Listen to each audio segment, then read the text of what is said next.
és soberano sobre a terra, sobre os céus tu és Senhor absoluto. Tudo que existe e acontece, tu sabes muito bem, tu és tremendo. Tu és soberano sobre a terra, sobre os céus tu és Senhor absoluto. Tudo que existe e acontece, tu sabes muito bem, tu és tremendo. Mas apesar dessa glória que tens, tu te importas comigo também. E esse amor tão grande eleva-me, amar-me a ti. Tu és tremendo, tu és tremendo. Tu és soberano sobre a terra, sobre os céus tu és Senhor absoluto. Tudo que existe e acontece, tu sabes muito bem, tu és tremendo. Mas apesar dessa glória que tens, tu te importas comigo também. E esse amor tão grande eleva-me, amarra-me a ti. Tu és tremendo, tu és tremendo, tu és tremendo. Boa noite. Seja muito bem-vindo ao tempo de reflexão e oração. Eu gostaria de convidá-lo a orar comigo, pedindo que Deus nos guie nesse tempo e que assim Deus possa nos inspirar a um tempo de oração, a um tempo de entrega e também ao reconhecimento de algumas necessidades que Deus nos traz para esse momento. Vamos orar? Santo Pai, louvado seja o Teu nome, louvado seja o Senhor, porque o Senhor tem nos trazido até aqui. Deus, nós estamos confiando no Senhor e com esperança, Pai, de que o Senhor há de nos ajudar a passar por esse momento dessa epidemia, desse isolamento social. Mas enquanto nós almejamos aquilo que vem pela frente, nós não queremos deixar de ser gratos, porque o Senhor tem nos dado suporte nesses quase 90 dias. Eu peço, Deus, que o Teu Espírito possa nos orientar e que o Senhor dê sabedoria para os nossos governantes, para as autoridades da saúde, e que assim, Deus, o Senhor possa dar para cada pessoa uma vida de qualidade, uma vida, Pai, onde cada um tem aquilo que é necessário. Fica conosco, Pai, nesse tempo, fala ao nosso coração e nos inspire, Pai, a um tempo de oração e de reflexão. Nós oramos entregando, Pai, nossas vidas ao Senhor em nome de Jesus. Amém. Amanhã, dia 12 de junho, aqui no Brasil nós celebramos o Dia dos Namorados. E de alguma forma eu vejo que esse tema, ele é bastante importante. Falar desse dia, desses assuntos é muito importante. Eu estava pensando que nós estamos vivendo numa sociedade tão vaidosa, em que as pessoas estão sempre correndo atrás de alguma coisa. Às vezes a impressão que eu tenho é que as pessoas estão correndo atrás de algo que elas ainda não possuem e que elas acreditam que quando alcançarem isso, isso vai mudar a vida delas. A impressão que dá é que eu preciso de algo que ainda não tenho e que quando eu tiver esse algo, a minha vida será muito diferente. E quando eu penso a respeito dessa ideia, o relacionamento entre pessoas, ele surge para mim como algo que de fato se encaixa nessa expectativa humana. Amanhã, como disse, o Brasil vai celebrar o Dia dos Namorados, certamente de forma diferente, já que o isolamento social limita muito o acesso aos lugares onde os casais costumam ir, e as pessoas vão ter que remanejar ou reprogramar como vão celebrar esse dia.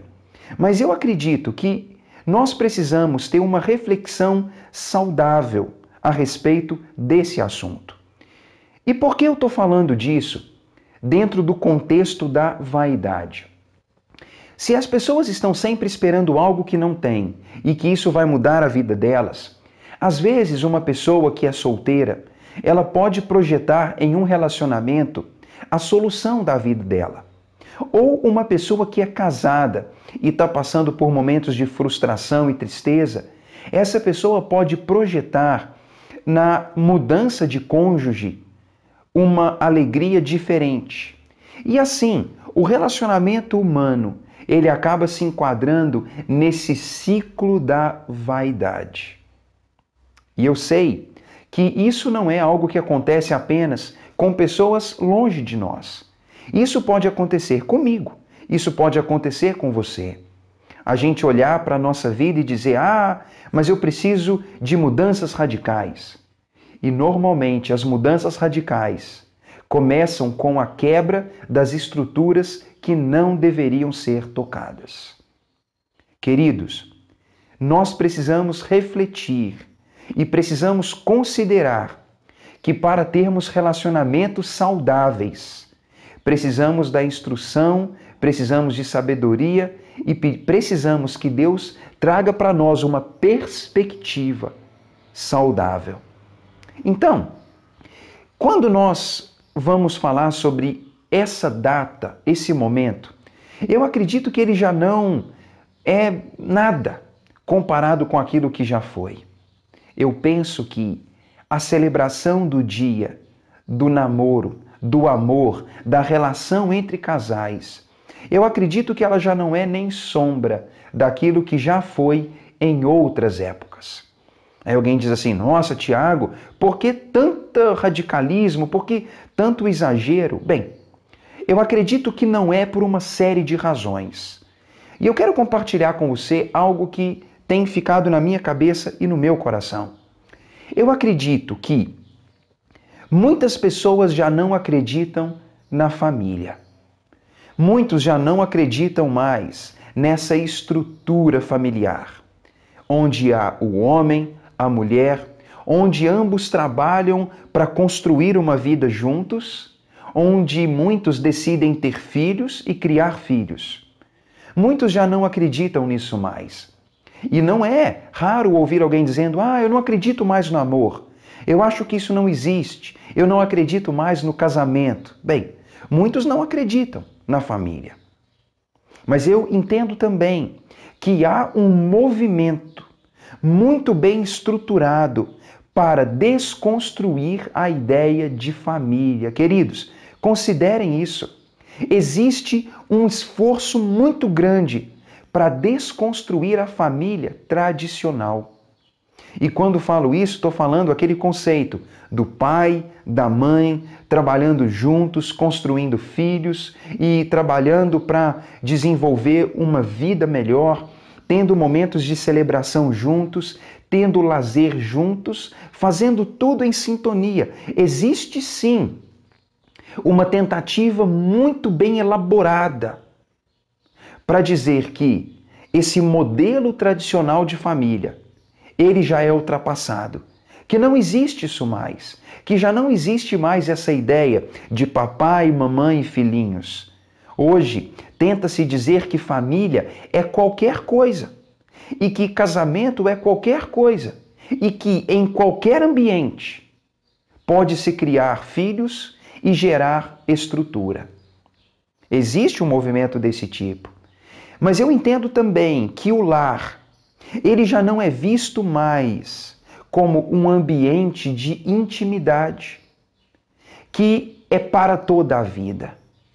Eu entendo que falar dos dias dos namorados e celebrar o relacionamento entre homem e mulher, ele já não é aquilo que deveria ser, porque não se acredita na família, tenta-se desconstruir a família tradicional, mas também porque o lar, o relacionamento conjugal, a intimidade do homem com a sua esposa, já não é visto mais como aquele núcleo para toda a vida. Divórcio hoje é totalmente normal.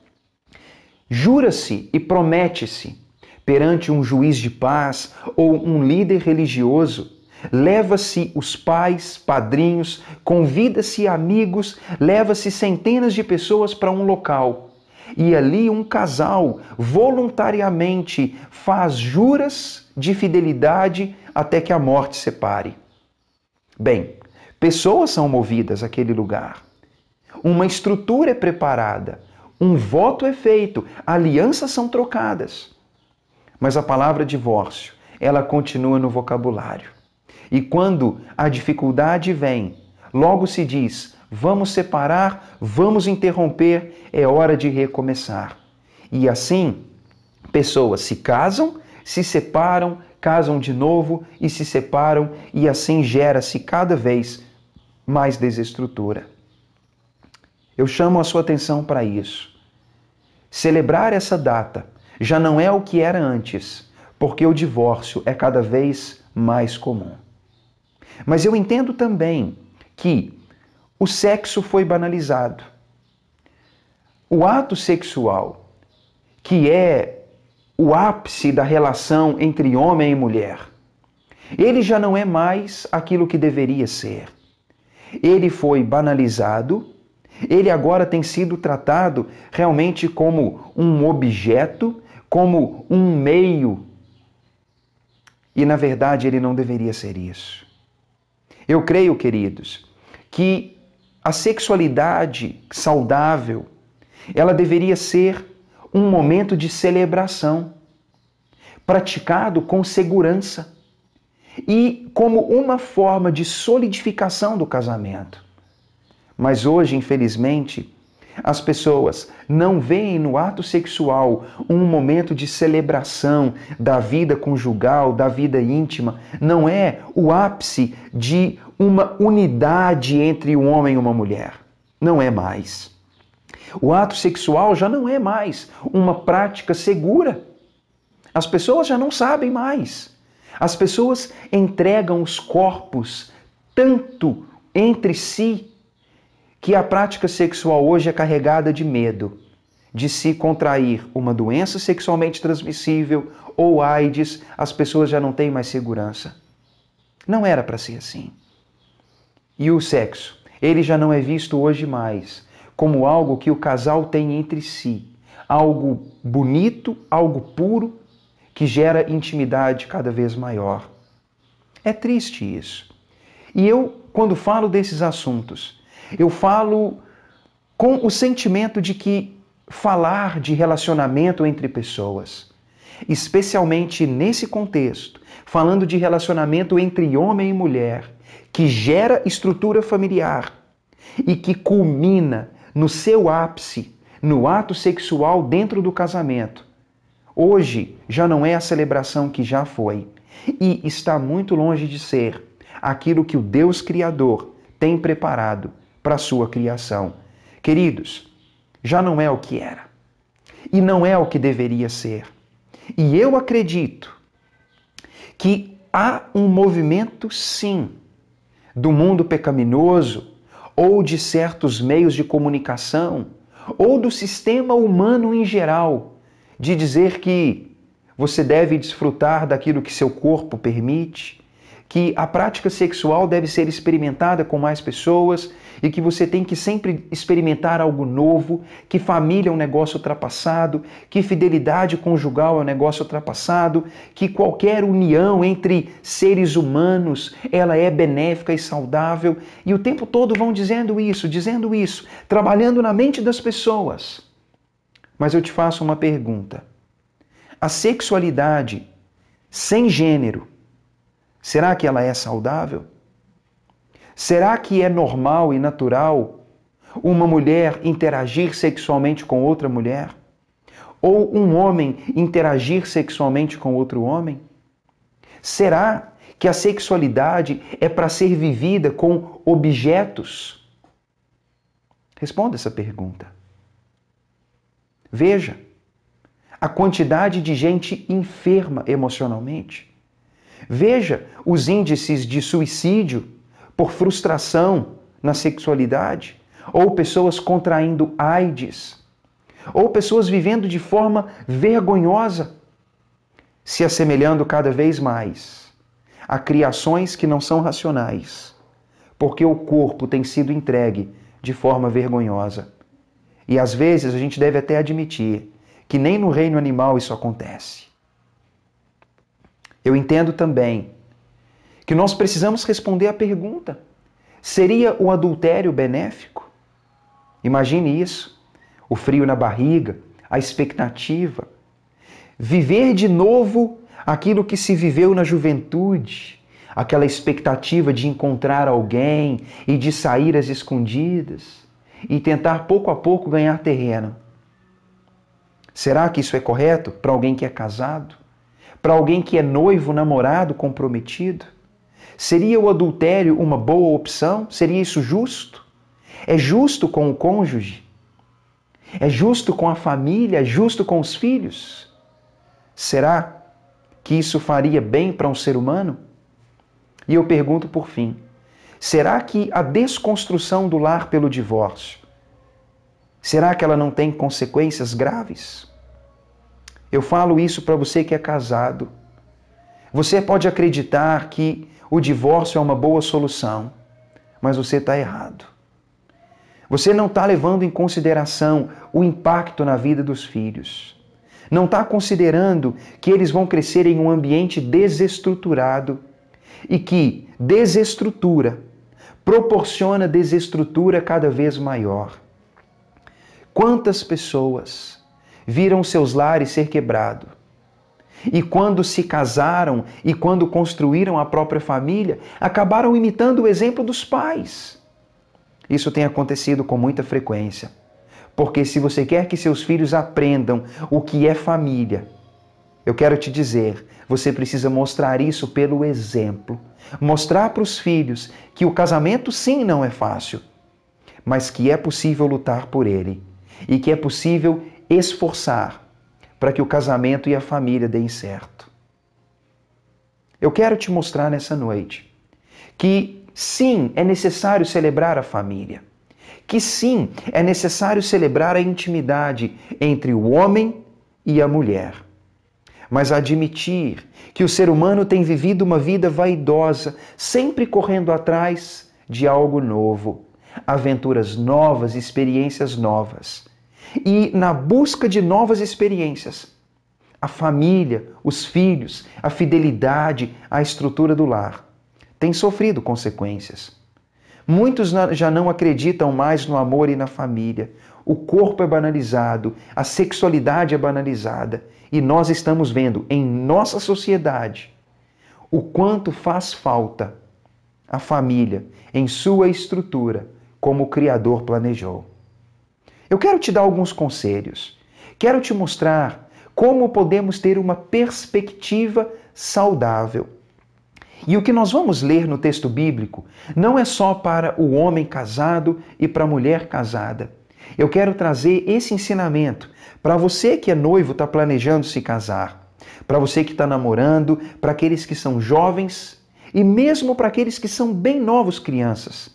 Pais, orientem seus filhos. São princípios que podem formar uma perspectiva saudável para o futuro.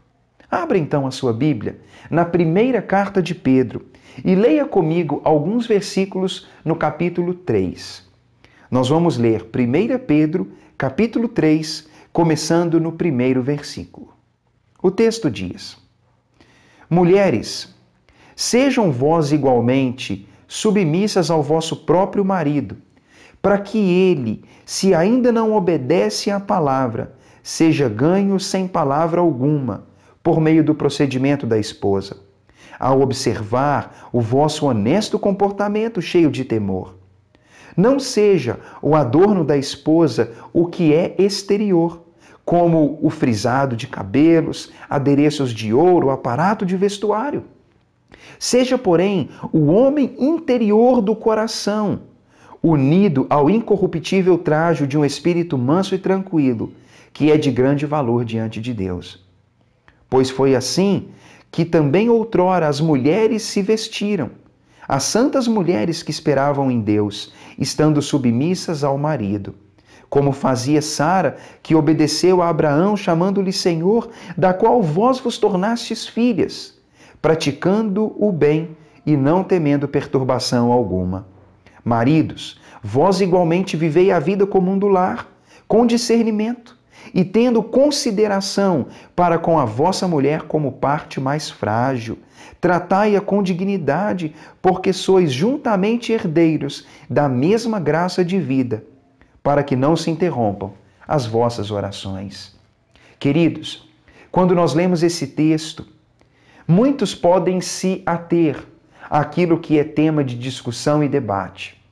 Provavelmente muitas mulheres podem ter o espírito armado dizendo assim: lá vai ele falar de novo que a mulher tem que ser submissa ao marido, chamar o marido de senhor e que o marido tem que ser o chefão do lar. Queridos, não é isso. Esse texto, ele tem princípios preciosos e o meu desejo é convidá-lo à sobriedade. Mulheres, ouçam o que Deus fala através do apóstolo Pedro. O versículo 1 e 2, ele disse: mulheres, tenham um procedimento que ganhe, que cative a atenção e a admiração do marido. Ou poderíamos dizer em linhas gerais: mulher, tenha um procedimento que ganhe, que cative a admiração e a atenção dos homens. Foque na palavra procedimento. Pedro está dizendo assim: proceda, tenha uma conduta que atraia admiração. Uma conduta que é cheia de respeito, que é cheia de pudor, e que dessa forma, até mesmo o homem mais duro de coração, quando olhar o exemplo, o procedimento da mulher, o coração dele vai sendo amolecido pouco a pouco. Olha o conselho de Pedro, que conselho interessante. Convidando não a construir um relacionamento de oposição, uma queda de braço, ou realmente movido por discussão e discórdia, não. O que o texto está dizendo é: proceda com honra e respeito. E assim você vai atrair a atenção, não pelos gritos, não pela confusão, mas pelo procedimento que cativa o olhar e a atenção. Pedro disse também no versículo 3 que não deve ser o adorno, o destaque, o que chama a atenção para a mulher. O cabelo, as joias, as roupas, o exterior, o vestuário, tudo isso não. Pedro diz: olha, não seja assim. Ele diz: mulher, que não seja aquilo que atrai atenção para você, o corpo, o exterior, o estético, a aparência. Olha que como isso é importante. Olha que isso é algo necessário para nós. Irmãos, mulheres, concentrem nisso. O nosso mundo hoje, ele está muito focado no que é exterior. As mulheres estão preocupadas em vestir roupas de marca, em vestir roupas que delineiam o corpo. Elas querem usar uma série de cosméticos para maquiar o corpo, as imperfeições, porque elas querem construir uma imagem que chama a atenção. E sabe o que Pedro diz? Não faça isso. Ele diz no versículo seguinte, ele fala que seja o interior, o coração, que seja o espírito manso e tranquilo que atraia a atenção. É como se Pedro estivesse dizendo assim: mulheres, sabe de uma coisa? Não se apoie na sua aparência. Não atraia a atenção dos homens pelo seu corpo, pelo seu cabelo, pelas suas joias, mas seja uma pessoa que tem o destaque naquilo que é, na virtude, no caráter, no temperamento e na maneira de proceder. E Pedro diz também no versículo 5, seja uma pessoa que espera em Deus, que tem temor de Deus, que ama a Deus. E dessa forma, sendo alguém que está conectada com Deus, que você tenha o coração no lugar certo, que tenha esse espírito manso, tranquilo, que ele é muito valioso, e dessa forma, o procedimento da mulher, ele vai cativar a atenção do homem E assim, ela vai ser vista como preciosa, não pelo exterior, mas pelas virtudes internas. Ah, como nosso mundo tem errado nisso. Como as mulheres têm falhado nisso. Eu posso dizer como homem. Quantas vezes nós andamos pela rua e conhecemos histórias e vemos pessoas. As mulheres são cada vez mais vulgares. O corpo está sendo exibido, mostrado. As mulheres não zelam pelo próprio corpo e não têm pudor pelo próprio corpo. As mulheres estão usando roupas que não cativam nenhum respeito e dignidade. Não se enganem. Uma roupa justa, o corpo à mostra, a sensualidade, tudo isso não agrega valor à mulher. Se as mulheres entendessem como é a cabeça de um homem, elas cuidariam mais do corpo. Quando uma mulher expõe o corpo, expõe-se como um objeto, é assim que ela é vista. E quando um homem olha para ela, provavelmente ele não pensa, nossa, eu quero essa mulher, eu quero levar ela para minha casa, eu quero ela comigo, eu quero como minha companheira, minha auxiliadora. Não, não é isso. Ele pensa, eu quero usá-la, eu quero ter essa pessoa por um tempo, porque ela estimula nele algo que está nele, homem, e ela é apenas um objeto e um meio, para que ele tenha uma satisfação momentânea. Mulheres, cuidado com isso. Não coloquem seu corpo à mostra. Se você quer se vestir de forma bonita, vista-se de forma modesta. Eu não estou dizendo que tem que vestir de forma feia, né? Não tem que ser brega, não. Pode ser bonito, pode ter acessório, mas deve ser modesto. E estou falando isso para o seu bem, estou falando isso como homem. Se você soubesse como um homem pensa, se você pudesse entrar na mente do homem um dia, eu tenho certeza que sua visão mudaria. Você veria que a visão do homem não dignifica uma mulher que não dignifica a si mesma. Você veria que se a mulher não se veste de forma honrosa e respeitosa, ela vai ser vista como um objeto. E perdoe a minha honestidade. Uma mulher que é vulgar, ela é vista por um homem apenas como uma pessoa para ser usada. Mas no dia em que o homem estiver escolhendo uma mulher para casar, não vai ser esse tipo de mulher. O dia em que um homem estiver procurando uma companheira, uma auxiliadora para constituir uma família e criar filhos, ele vai procurar uma mulher modesta, recatada, que não é vulgar. Cuidado, mulheres. Pais, cuidado com seus filhos, cuidado com suas filhas. Infelizmente, é tanta história de princesa, é tanta história de romance, é tanta música de romance, é tanto programa que estimula isso nas meninas, que as meninas desde cedo estão agindo como se fossem mulheres e não são. Muito cedo, as meninas estão super maquiadas, super sensualizadas, e os pais têm contribuído para isso. Criem seus filhos de maneira honrosa. Que não seja a estética, mas que elas possam primeiro cuidar do coração, cuidar da virtude interna. Mulheres, eu apelo a vocês, cuidem do seu corpo, cuidem da sua moral, cuidem da sua pureza.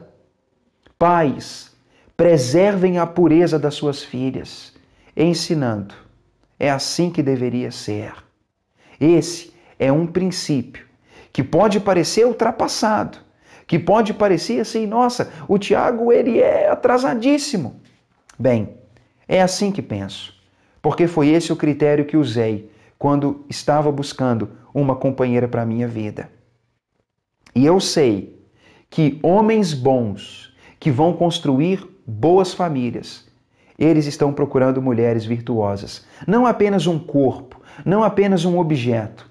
Eles vão procurar alguém que tenha virtude, qualidades morais e de caráter para construir uma família. E sabe de uma coisa, mulheres e meninas? Se você quiser realizar o sonho da princesa de ter o príncipe encantado, você vai ter que cuidar do seu caráter e do seu corpo. Príncipe nenhum quer uma mulher vulgar. O príncipe encantado que vai tomar você e levar para uma família, para um castelo, para uma vida preciosa. Ele não quer uma mulher que vive como uma mulher da vida. Ele vai procurar uma mulher virtuosa. Cuide disso. Esse é o apelo para as mulheres. Mas Pedro dá orientações para os homens. Ele diz no versículo 7, quando ele fala para os homens, marido, ame a vida cotidiana do lar. Ame o ambiente familiar. Ame a casa. Ame as tarefas do lar. Ame estar em casa. Como os homens falham nisso. Às vezes eu costumo dizer que o homem é como um pássaro que voa o dia todo. Ele quer voar longe de casa, ele quer bater asas e quer ir em lugares diferentes, mas no fim do dia ele quer voltar para o ninho e encontrar o ninho bem preparado, ele quer encontrar tudo bem direitinho ali, mas ele não quer viver a vida do lar. Ele não quer estar ali no lar, no ninho, naquele ambiente. Homens, cuidado com isso. Muitos trabalham o tempo todo e no tempo livre ficam fora de casa.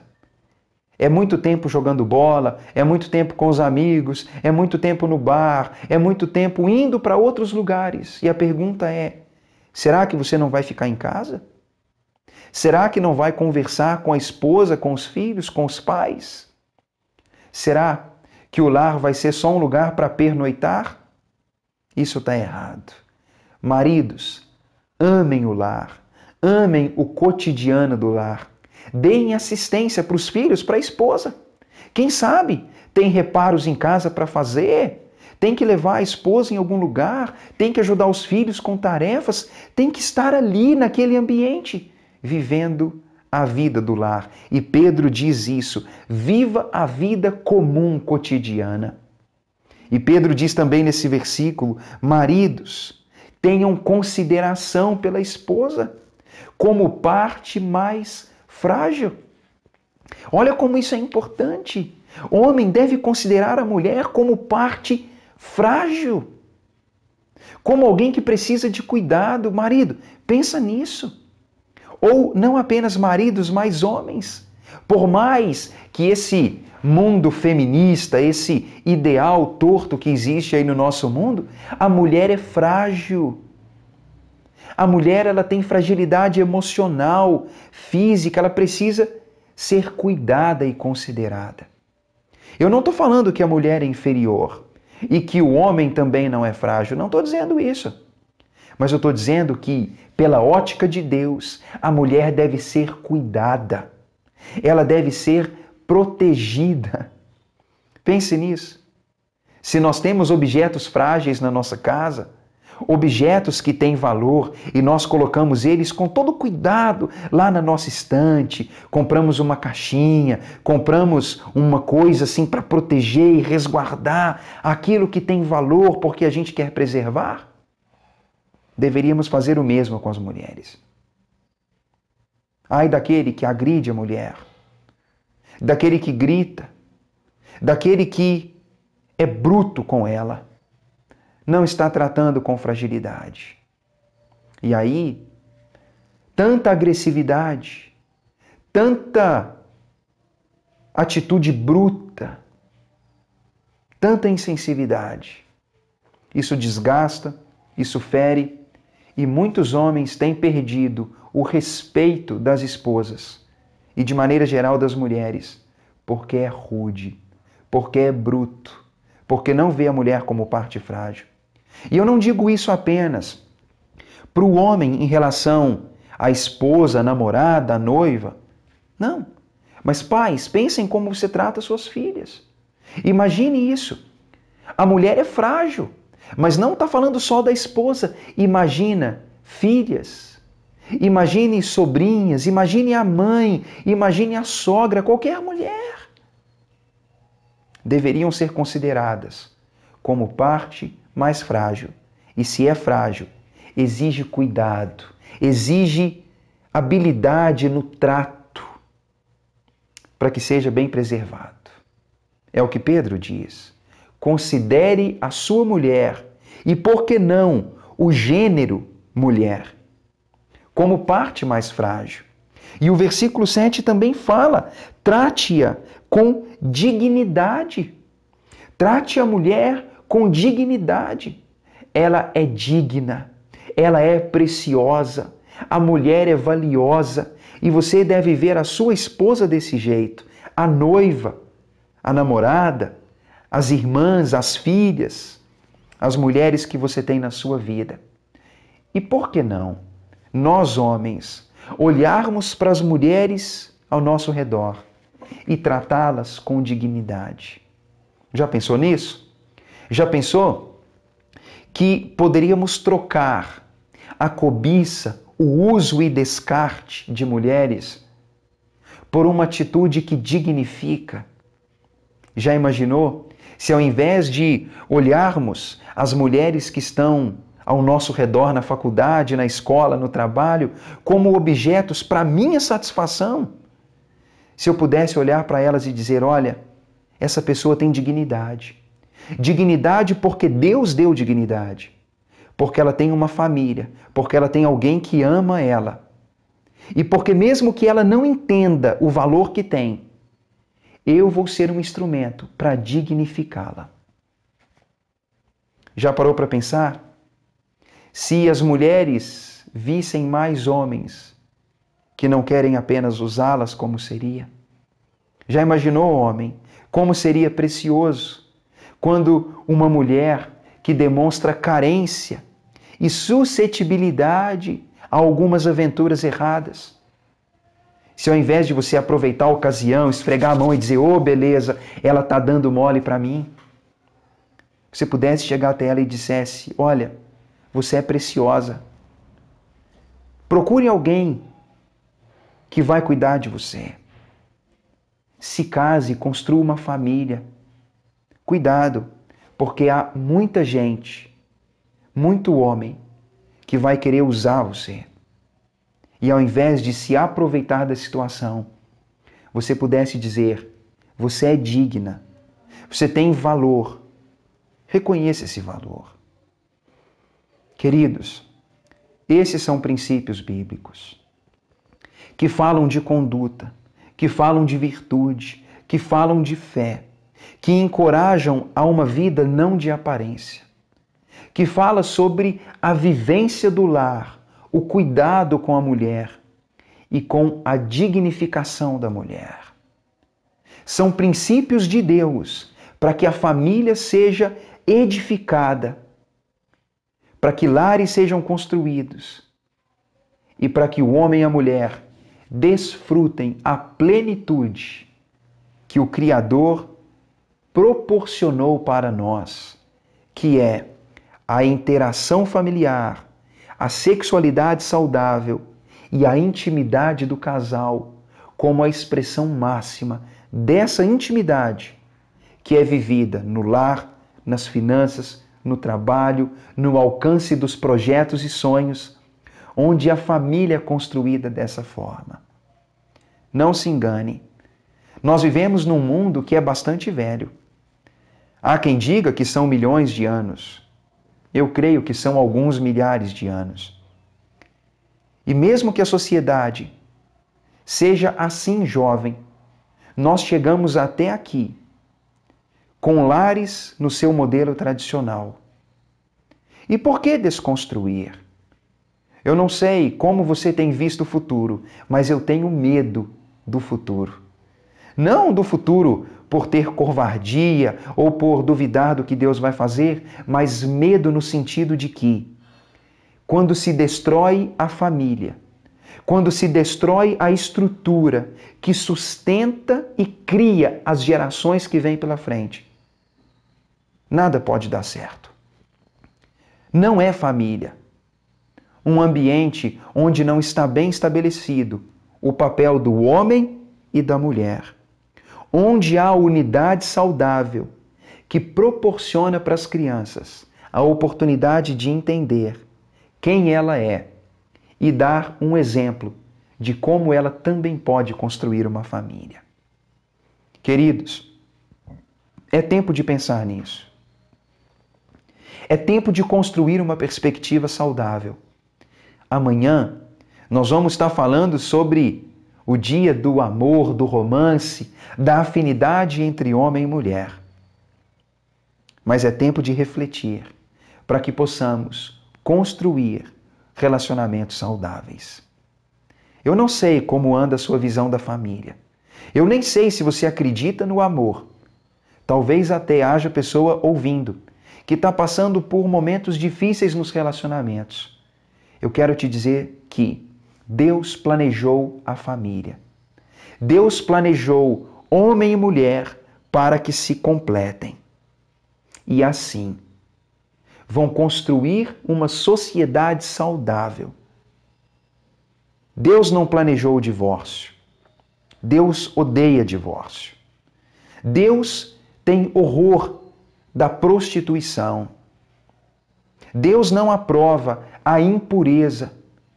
Deus não quer que o homem entregue o seu corpo e nem que a mulher entregue seu corpo a uma sexualidade desgovernada. Deus tem um plano perfeito. E sabe, se alguém quiser experimentar a sexualidade mais preciosa, o ambiente familiar mais precioso, seja puro, virtuoso, seja uma pessoa boa, case-se com uma pessoa boa, construa um lar debaixo da bênção de Deus e da bênção da família. Seja leal um ao outro, tenha filhos, crie filhos no temor de Deus. Você vai ser completo. Talvez alguns vão duvidar, mas quando eu olho para o mundo aí fora e eu vejo pessoas vivendo uma sexualidade desgovernada, eu não acho que eles vivem bem. Eu desejo o melhor para a sua vida amorosa e que Deus possa te abençoar. Santo Deus, louvado seja o nome do Senhor. Louvado seja, Pai, o nome do Senhor, porque o Senhor nos traz instrução e encorajamento. Ajuda-nos, Pai, a viver a nossa sexualidade de forma saudável, de forma moral. Ajuda-nos, ó Pai, a solidificar convicções que são bíblicas e que vêm do Senhor. Ajuda-nos, Pai, a evitar as influências desse mundo perverso, Deus, que estão querendo nos afastar da fidelidade, da família, do casamento, como o Senhor planejou, a unidade, que só pode ser unidade entre homem e mulher. Ajuda-nos, Pai, a lutar contra a tendência desse mundo. E, por favor, Deus, ajuda-nos a oferecer para essas gerações que vêm pela frente um caminho em que elas podem ser plenas e realizadas. Ajuda-nos, Deus, a solidificar os nossos relacionamentos. E, por favor, Deus, onde há discórdia, onde há desentendimento, Deus, quebra o orgulho, quebra, Deus, toda atitude de imoralidade, Deus, e cobiça, e dá, Deus, ao homem e à mulher uma postura digna, para o bem de cada um, para o bem da sociedade, para a glória do Teu santo nome. É o que eu peço a Ti em nome de Jesus. Amém. Nesse momento, queridos, eu quero convidá-los a um momento de oração. E quero incentivá-lo a orar por algumas coisas especificamente. Ore pelos seus relacionamentos. Se você é casado, ore pelo seu cônjuge. Ore para a estabilidade do seu casamento. Se você tem filhos, ore para que Deus possa abençoá-los com um cônjuge que possa amá-lo e respeitá-lo. Ore para que Deus poupe sua família de pessoas mal intencionadas. E eu gostaria de incentivá-lo. Ore também por aqueles que estão ao seu redor e que você tem visto, têm passado por momentos de dificuldade. Eu tenho temido muito por isso. Há muitas pessoas desconstruindo aquilo que deveria ser solidificado. Quando famílias se quebram, vidas se quebram. Quando o corpo é entregue a uma sexualidade desgovernada, cicatrizes e marcas e feridas são feitas. E isso impede que no futuro, um dia, a sexualidade seja experimentada na forma mais pura e preciosa. Há muitas pessoas frustradas no casamento, porque violaram a pureza que Deus tanto aprecia. E eu gostaria de te dizer, ore por isso, mas use as ferramentas que estão ao seu alcance para ajudar aqueles que estão precisando de ajuda. Eu gostaria de convidá-lo a isso e espero que Deus te use, que Deus te abençoe e que Deus faça de você alguém que valoriza a família, o casamento, a moral, a estrutura que o Criador planejou. Que Deus te abençoe e que graça do céu esteja sobre você e sua família.